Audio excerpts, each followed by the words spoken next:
Hello friends, this is Chirag sir English. You are watching lecture number 46 standard 12.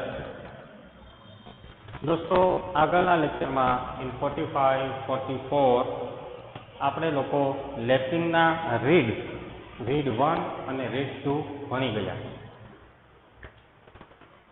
હવે એની અંદર screen રેકોર્ડરની અંદર જે photo આપણે સ્ક્રીન શેર કરેલી હોય ઘણા સ્ટુડન્ટ્સને એ દેખાતું નહોતું, કેમ કે એમાં શું છે વધારે મિનિટ્સનો વિડીયો બને ને એટલે એવું બની શકે, એટલે તમને લોકોને અલગથી ફોટોગ્રાફ PDF બનાવીને મોકલેલા હતા.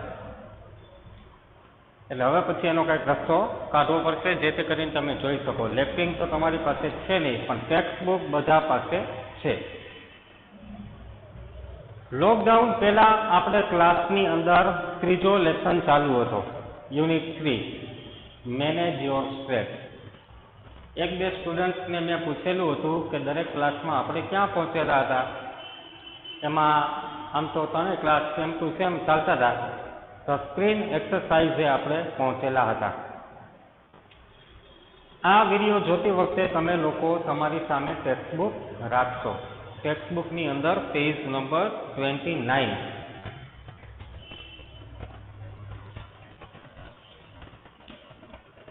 ઓગણત્રીસમાં પેજ ઉપર સ્ક્રીન એક્સરસાઇઝ ત્રીજા લેસનની આપેલી છે. દોસ્તો, મેનેજ યોર સ્ટ્રેસ લેસન જ્યારે આપણે શરૂ કરેલો હતો ત્યારે આના વિશે ઘણી બધી ચર્ચા કરેલી, પણ આજે એને 5 મહિનાનો સમય થઈ ગયો. તણાવને કાબૂમાં રાખો, તણાવને નિયંત્રણમાં રાખો. આજે ડિપ્રેશન, સ્ટ્રેસ, ટેન્શન આવા શબ્દો આપણી આસપાસ ફરતા જ હોય છે. જ્યારે આપણે લેસન ભણ્યા ત્યારે તો લોકડાઉન, કોરોના આવું કોઈ વસ્તુ હતું નહીં, પણ અત્યારે આ માહોલમાં આ લેસન વધારે ટચ કરે છે, વધારે અસર કરે છે. ન્યૂઝપેપરમાં, ટીવીમાં તમે જોવો જ છો સ્યુસાઇડના case, ડિપ્રેશનના case. Sushant Singh રાજપૂતનો case જુઓ તો કે ડિપ્રેશન, પછી તો સાચું શું હોય તો આગળ જતા ખબર. પણ આપણી આસપાસ ઘણા આવા કેસ બને છે જે લોકો ડિપ્રેશનમાં જતા રહે છે, સ્ટ્રેસમાં જતા રહે છે. આ સ્ટ્રેસમાંથી બહાર આવવા માટેનું આ લેસન છે. શરૂઆતની અંદર તમને એવું સમજાવવામાં આવ્યું કે આપણું મન છે, લાગણી છે, શરીર છે, આ બધું એક સાથે વર્ક કરે, કોઈ અલગ અલગ વર્ક કરતું નથી. એના એક્ઝામ્પલ પણ તમને ક્લાસમાં આપવામાં આવ્યા કે કોઈ બેટ્સમેન છે એના બોડીનો ઉપયોગ કરે છે. છેલ્લો બોલ છે, 6 રન જરૂર છે. ધોનીની વાત કરીએ, હવે તો રિટાયર થઈ ગયા. છગ્ગો ફટકારે છે, બોડીનો ઉપયોગ થયો. બોલર કેવો બોલ નાખશે અગાઉથી એને નક્કી કરેલું હોય, મગજનો ઉપયોગ થયો અને જીતી ગયા તો જે ખુશીની લાગણી થઈ તો એક સાથે લાગણીનો ઉપયોગ થયો. તો આવા એક્ઝામ્પલ તમને આની પહેલાં આપણે આપી દીધા હતા એ વસ્તુ સમજાવવા માટે. પછી આપણે એની અંદર જોયું કે માઇન્ડ ઇમોશનની વાત તો આવી ગઈ. પછી તમને એમ કીધું કે નીચે આપેલી પરિસ્થિતિ ક્યારેય તમારા લાઈફમાં બની છે. 6 પરિસ્થિતિ આપી હતી, તો એમાંથી તમારા મોટા ભાગના લોકોએ કીધું હા સર આ બનેલું છે.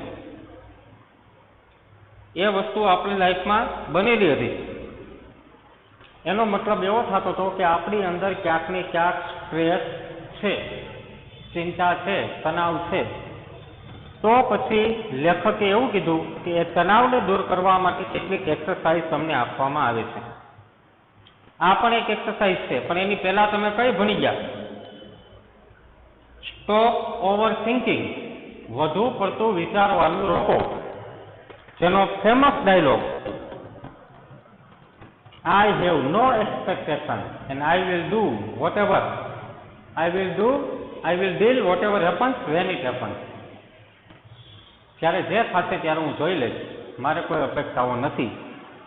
2-4 દિવસ ક્લાસમાં આપણે વાક્ય પણ બોલ્યા, પણ કદાચ ઘણા ભૂલી જાય છે, સમય જતા આપણે ભૂલાઈ જાય. તો સ્ટોપ ઓવર થિંકિંગમાં આપણે ઘણું બધું શીખવા મળ્યું. અને ઘણાને ટેવ હતી નાની નાની વાતોમાં આખો દિવસ વિચાર્યા કરે. કોઈ એક વ્યક્તિનું કંઈક કહેવાથી આપણને ખોટું લાગી જતું હોય તો આખો દિવસ આપણે બગાડવાનો આપણો. એને તો કહી દીધું, એને તો એનું ડ્યુટી કરી નાખી. ઘણા તો એવું જાણી જોઈને કરે કે વધારે પડતા ઇમોશનલ વ્યક્તિઓ છે તો એને કાંઈક એવું કહી દે કે આખો દિવસ એમાં જ રહે, પોતે પોતાનો દિવસ સારો કરે. ઘણા તો એક્ઝામમાં એવું કરે કે બહુ હોશિયાર હોય, એને કાંઈક ખીજાઈ જાય તો એનું પેપર ખરાબ જાય. આપણે કોઈના કહેવાથી આપણો દિવસ ખરાબ નથી કરવાનો, એવું શીખવાનું છે સ્ટોપ ઓવર થિંકિંગમાં. બાકી લોકો તો એવું જ છે કે આનું ખરાબ થાય. એટલે સ્ટોપ ઓવર થિંકિંગ આપણને એવું શીખવાડે છે કે આપણે જે કાંઈ છીએ એ આપણા પોતાની જવાબદારી છે. બીજાના કોઈના વિચારોથી આપણો દિવસ ખરાબ ન જાય, આપણું મન ખરાબ ન થાય, આવી વસ્તુ. ત્યાર પછી સેલ્ફ હિપ્નોસિસ, સ્વસંમોહન. તમને યાદ હશે કે આપણે 1 થી 100 એકડા ઊંધા ગણ્યા, તો 99, 98 એમાં શ્વાસ ઉચ્છ્વાસની ક્રિયાઓ કરી. પહેલા શ્વાસ લીધો, પછી શ્વાસ છોડ્યો, એની સાથે આપણે બોલતા હતા 99, 98, યાદ હતું. એમાં આપણે લિફ્ટમાં ગયા, નીચે આવ્યા, રૂમમાં ગયા, એ બધી વસ્તુ આપણે કરી, જેનાથી આપણા મનની અંદર જે કંઈ ચિંતાઓ હતી એ થોડીક વાર માટે દૂર થઈ ગઈ. એક બીજી એક્સરસાઇઝ હતી સેલ્ફ હિપ્નોસિસ. અને હવે તમારે શીખવાની છે ત્રીજી એક્સરસાઇઝ, જેનું નામ છે ધ સ્ક્રીન એક્સરસાઇઝ. રીડ 1 ચાલુ છે, મેનેજ યોર સ્ટ્રેસનો રીડ 1 ચાલુ છે. રીડ 1 ની અંદર આપણે ત્રીજી એક્સરસાઇઝ શીખી. ટોટલ 4 એક્સરસાઇઝ છે, એમાંથી આપણે ત્રીજી એક્સરસાઇઝ શીખવાની છે. પેજ નંબર છે 29, 29 નંબરના પેજ ઉપર. When emotions have taken you over, it becomes nearly impossible to think clearly. દોસ્તો, ટેક્સ્ટબુક સામે રાખવાની છે, એક એક શબ્દ ઉપર ધ્યાન આપવાનું છે. This is not lecturing, this is textbook. Textbook આપણને 10 માર્કમાં પૂછાય છે. મેક્સિમમ 2 માર્કના એબ્સ્ટ્રેક્ટ પૂછાય, ટ્રુ ફોલ્સ 1 માર્કનું પૂછાય આ યુનિટમાંથી. નિયરેસ્ટ મિનિંગ એકાદો પૂછાઈ જાય, શોર્ટ નોટ એકાદી પૂછાય, અને એડિટિંગનો પેરેગ્રાફ એ તો આપ જ લેવો પડે. તો 3 માર્કનું એડિટિંગ. ટોટલ તમે જુઓ 3 ને 4 ને 3, 7 ને 3, 10 માર્ક. તો 10 માર્ક માટે આપણે યુનિટ છે, એટલે શાંતિથી પેજ નંબર 29 સામે રાખીને આ વિડીયો જોવાનો છે.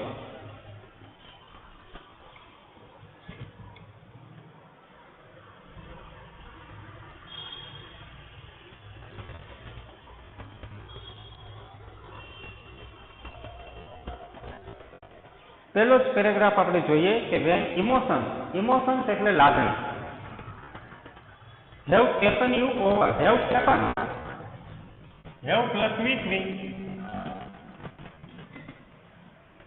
પૂર્ણકાળ, પૂર્ણ વર્તમાન કાળ, કેમ કે એવું છે.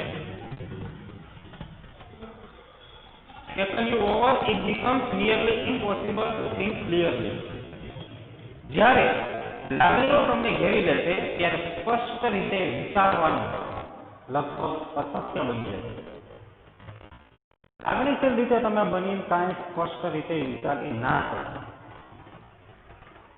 ડોક્ટર છે, ડોક્ટર એનું પોતાનું સ્તન હોય એનું ઓપરેશન કરે છે, ત્યારે લાગણીમાં એવું નહીં કરે. એ પોતે લાગણીશીલ નહીં બને, એને જે કાંઈ કાર્યવાહી કરવી પડે છે તો કરવાની જ છે, એને કઠોર બનવું જ પડશે. લાગણીથી તમે કાંઈ ડિસિઝન લો ત્યારે તમે કોઈ ડિસિઝન ન લઈ શકો, એટલે લાગણી થોડીક વાર સાઈડમાં મૂકવી જ પડે. બીજું વાક્ય, then it becomes very easy to make unwise decisions or to agree to something which is not to your advantage. Advantage એટલે ફાયદો, લાભ. Unwise એટલે ખોટું, આ પણ વગરનું, ઇમ્પ્રોપર, અયોગ્ય. હવે જો તમે લાગણીના હિસાબે કાંઈ ડિસિઝન લો તો શું થાય? પછી તમે ખોટા નિર્ણયો લેવા માટે અથવા કઈક બાબતમાં, એવી બાબતમાં સમજી જાઓ કે તમારા લાભ માટે નથી. લાગણીશીલ બનો તો ખોટા ડિસિઝન લેવાનું ચાન્સ થઈ જાય, જે તમારા ફાયદામાં નથી. સરળતાથી તમે એવું કામ કરશો. એટલા માટે નથી ડિસિઝન લેવા રીતે લેવાના છે, જે રીતે પ્રોપરલી ચાલુ પડે એમ ચાલવાનું છે. આગળ શું કે છે? આગળ એમ કહેવામાં આવ્યું છે, the screen exercise shows you how to step back and emotionally detach yourself from your current situation so that you can see more clearly what is going on. 1 માર્કમાં પ્રશ્ન પૂછાય, સામે એક્સ્ટ્રા આપેલો હોય એટલે કોઈ ચિંતા ન રહે. એ પ્રશ્ન શું પૂછાય કે what happens when emotions take us over? જ્યારે લાગણીઓ આપણે ઘેરી લે છે ત્યારે શું થાય? તો જવાબ શું બને છે?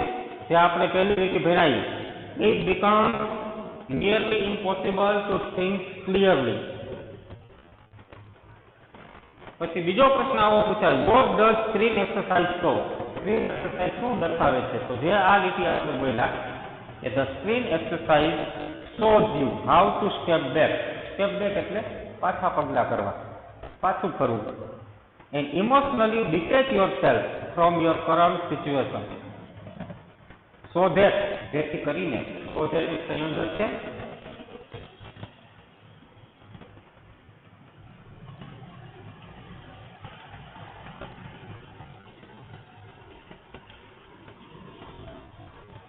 You can see more clearly what is going on. આ સ્ક્રીન એક્સરસાઇઝ, સ્ક્રીન એટલે સ્ક્રીન નહીં, સ્ક્રીન પડદો જે આપણે ટોકીઝમાં આવે ને સ્ક્રીન, એ સ્ક્રીન. મનમાં કંઈક આપણે દ્રશ્ય ઊભું કરવાનું. તો આ સ્ક્રીન એક્સરસાઇઝ, સ્ક્રીન વ્યાયામ આપણને એવું બતાવે છે કે તમે કેવી રીતે ભાવનાત્મક લાગણીમાંથી પાછા ફરો અને તમારી જાતને વર્તમાન પરિસ્થિતિમાંથી ભાવનાત્મક રીતે અલગ કરીને શકો, જેથી કરીને તમે જે કાંઈ ચાલે છે એના વિશે સ્પષ્ટ વિચારી શકો. સ્ક્રીન એક્સરસાઇઝ શોઝ યુ કેવી રીતે પાછા પગલાં ભરવા અને કેવી રીતે ભાવનાત્મક રીતે તમારી વર્તમાન પરિસ્થિતિથી પોતાને અલગ કરવા તે બતાવે છે, જેથી તમને વધુ સ્પષ્ટ રીતે શું થઈ રહ્યું છે તે દેખાય. જે તમે લાગણીશીલ થઈ ગયા હતા એ લાગણીશીલમાંથી તમારે કેમ પાછું ફરવું એના વિશે સ્ક્રીન એક્સરસાઇઝ આપણે દર્શાવે. એટલે આ એક્સરસાઇઝનો બેનિફિટ એ છે કે આપણે આ લાગણીશીલ થવા દેશે નહીં, આપણને લોકો લાગણીથી દૂર રાખે. અમુક અઘરા શબ્દો છે તમારી સામે અહીંયા આવી છે, ડિટેચ, અલગ કરવું, સેપરેટ. હવે આ સ્ક્રીન એક્સરસાઇઝ કેમ કરવી એના વિશેની વાત છે. સ્ક્રીન એક્સરસાઇઝ આપણી સામે આવી ગઈ, પણ એનો ઉપયોગ કેમ કરવો એના વિશેની વાત હવે પછીના પેરેગ્રાફમાં છે. Taking an outsider's point of view. Outsider એટલે બહારનો વ્યક્તિ, પોઈન્ટ ઓફ વ્યૂ એટલે એનો વિચાર, એનું દ્રષ્ટિબિંદુ. And imagining another person in your situation will put a new perspective on your stress problem, so you can evaluate more calmly what needs to be done. Text book સામે રાખજો, મોટા મોટા વાક્યો આવે છે કે ફૂલ સ્ટોપ જ નથી, 5 લીટીનું વાક્ય છે, એને આપણે કટ્ટા કરીને સમજીએ. ટેકિંગ એટલે લેવું, એક બહારના વ્યક્તિનો દ્રષ્ટિકોણ લઈને અને તમારી જગ્યાએ કોઈ બીજા વ્યક્તિની કલ્પના કરીએ જેનાથી તમને એક નવો દ્રષ્ટિકોણ મળશે અને જે તમારા સ્ટ્રેસ પ્રોબ્લેમમાં એક નવો આયામ આપશે, જેથી કરીને શું કરવાની જરૂર છે એનું તમે મૂલ્યાંકન કરી શકશો. આપણે ઘણી વાર બીજાને બોલતા સાંભળ્યા છે કે મારી જગ્યાએ શું હોય ને તો ખબર પડે. એ તો તમને અહીં બેઠા બેઠા એવું લાગે કે એને મુશ્કેલી શું છે, તમે એની જગ્યાએ જાઓ તો ખબર પડે. અત્યારે દેશની અંદર પરિસ્થિતિ એવી છે કોરોનાના લીધે કે દરેક લોકોને પોતપોતાની મુશ્કેલીઓ છે. તમારે મારે બહુ સારું કહેવાય, બાકી આપણે બીજાની જગ્યાએ જાવ છે, આ ગરીબ લોકો, મજૂર લોકો જે યુપી બિહાર ચાલીને પહોંચ્યા, એની મજબૂરી કેટલી છે? 1000 કિલોમીટર પગપાળા ચાલીને ગયા, અમુક ભૂખા મરી ગયા, રેલવે હાદસામાં કોઈકના એક્સિડન્ટ થઈ ગયા ને એમ મરી ગયા. તો બીજાની જગ્યાએ આપણે પોતાની જાતને મૂકીએ તો એનું ટેન્શન આપણને ખબર પડે, તો આપણને એનો પ્રોબ્લેમ ખબર પડે અને તો આપણે પરિસ્થિતિને સારી રીતે સમજી શકીએ. ઘણી વાર આપણે એ ડાયલોગ મારતા હોય, મારી જગ્યાએ શું હોય તો ખબર પડે કે આમાં કેવી રીતે થાય. તો એ વસ્તુ અહીંયા બતાવે છે કે તમે તમારી જાતને સામેના વ્યક્તિની જગ્યાએ મૂકો તો તમને એક નવો દ્રષ્ટિકોણ બનાવવામાં મદદરૂપ થશે. પર્સ્પેક્ટિવ એટલે નવો આયામ, દ્રષ્ટિકોણ. ગ્લોસરીમાં પણ આ શબ્દ આપણને આપેલો જ છે. જેને સમાનાર્થીમાં વ્યૂ પોઈન્ટ કહેવામાં આવે છે, પાછળ જ પેજ ઉપર છે. હવે શું કહે છે? Imagine projecting the situation onto a screen in your mind. Projecting એટલે આપણે પ્રોજેક્ટરમાં કેમ સ્ક્રીન દેખાય સામે મનમાં, અહીંયા આપણે કલ્પના કરવાનું છે. પ્રોજેક્ટિંગ એટલે દેખાવું. As if it were a film you were watching. As if બહુ જરૂરી શબ્દ છે, ભવિષ્યમાં કામમાં આવશે. એઝ ઇફ જાણે છે, ભવિષ્યમાં કામ આવશે, મેકિંગ સપોઝિશનમાં આવશે.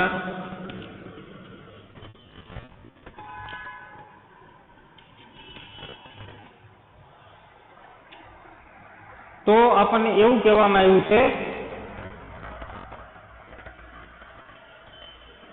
Imagine projecting the situation onto a screen in your mind. તમારા મનમાં કોઈ પરિસ્થિતિ જોવાની કલ્પના કરો, જાણે કે તમે એક પિક્ચર જોઈ રહ્યા હોય. ટોકીઝમાં કેમ એક મૂવી જોતા હોય એમ તમારે તમારી પરિસ્થિતિ જે છે ટેન્શનવાળી એને તમારે સ્ક્રીનમાં જોવાની છે. ઘણી વખત તો આપણે સપના જોતા જ હોઈએ છીએ. ઘણા વિદ્યાર્થીઓ ક્લાસમાં હોય તો એને પ્રોજેક્ટિંગ ચાલુ જ હોય, એ કંઈક ને કંઈક જોતા જ હોય. શું જોતા હોય તો રામ જાણે. તો ખાસ એ વસ્તુને સમજો કે આપણે મનમાં ચિત્ર ઊભું કરીને જોવાનું છે કે કઈ રીતે આપણે એ સિચ્યુએશનને આપણે જોઈ શકીએ. આગળ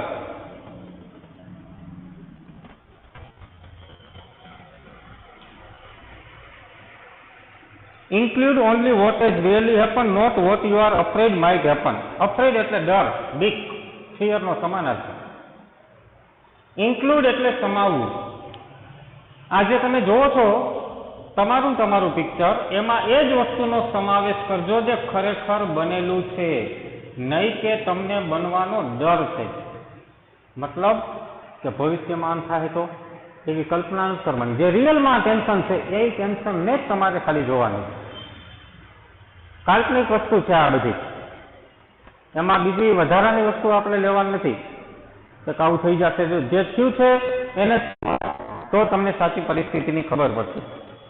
રિપ્લેસ, ત્રીજો point, replace yourself in the film with someone else of the same gender. Gender એટલે જાતિ, પુરુષ હોય તો પુરુષ, સ્ત્રી હોય તો સ્ત્રી. રિપ્લેસ એટલે બદલવું, તમારી જગ્યાએ એને લેવાનું. તમે જે પિક્ચર જોવો છો એમાં તમારી જાતિના વ્યક્તિ સાથે તમારી અદલી બદલી કરો, તમે એની જગ્યાએ વહી જાઓ.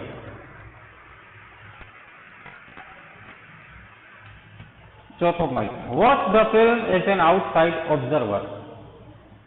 હવે તમે બાહ્ય નિરીક્ષક તરીકે આ પિક્ચર જુઓ.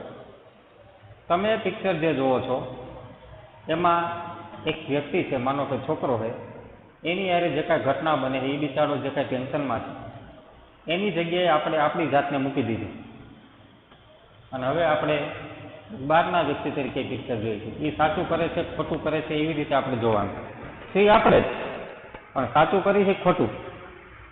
How do you feel about what is going on in the film. જે પિક્ચરમાં ચાલી રહ્યું છે એના વિશે તમને કેવું અનુભવ થાય છે.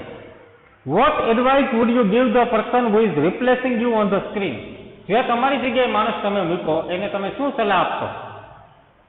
આજે માણસથી કાંઈ ભૂલ થઈ ગઈ હોય તો મને એવો વિચાર આવે કે આના કરતા તમે આવું ન કર્યું હોત તો આપને એવી સલાહ આપવાનું મન થાય, ભાઈ તારે આ કરવાની જરૂર નહોતી.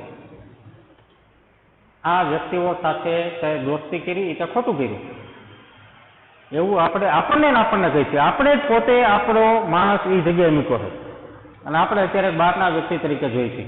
ટૂંકમાં કહું તો આપણે પેલો ડાયલોગ મારી છે ને કે મારી જગ્યાએ આવીને જો તો ખબર પડે, એમ આપણે એની જગ્યાએ જઈને આ બધું જોઈ છે. Open your eyes again and act on your own advice. તમારી આંખોને ખોલો અને ફરી એકવાર તમારી એક સલાહ જે તમે ઓલા ભાઈને આપી એ પ્રમાણે તમારું જીવન જીવો. ટૂંકમાં આખી સ્ક્રીન એક્સરસાઇઝનો એક જ હેતુ કે આપણે આપણું સ્થાન છોડીને બીજાને આપી દઈએ અને પછી આપણે જોઈએ કે આ ભાઈ શું ભૂલ કરે, ખરેખર આપણે જ કરી તો આપણે કે આ ન કરાય, એ ન કરાય આપણે જ નથી કરવાનું. સમજવાની કોશિશ કરજો. આ લોકોના શબ્દો થોડાક અઘરા હોય, આપણી દેશી ભાષામાં કહી તો બીજાની જગ્યાએ જોઈને આપણે આપણું પિક્ચર જોઈ તો ખબર પડે કે આ વસ્તુ ન કરે. તો અહીંયા તો સ્ક્રીન એક્સરસાઇઝ પૂરું થાય છે. સ્ક્રીન એક્સરસાઇઝની એકલાની નહીં પૂછાય, એક્સ્ટ્રા પૂછાશે, પૂછાશે, નિયરેસ્ટ મિનિંગ એકાદો આવી શકે. તો આવી બધી બાબતોને આપણે ધ્યાનમાં રાખવાની છે. Point of view, perspective, evaluate, causing અને ઇન્ક્લુડ. કોઝિંગ એટલે થવું, અને બાકી ગ્રામરની અંદર બીજું કાંઈ આમ આવતું નથી. હવે છેલ્લી એક એક્સરસાઇઝ બાકી છે જે આપણે આગળના લેક્ચરમાં જોશું. Wish you all the best.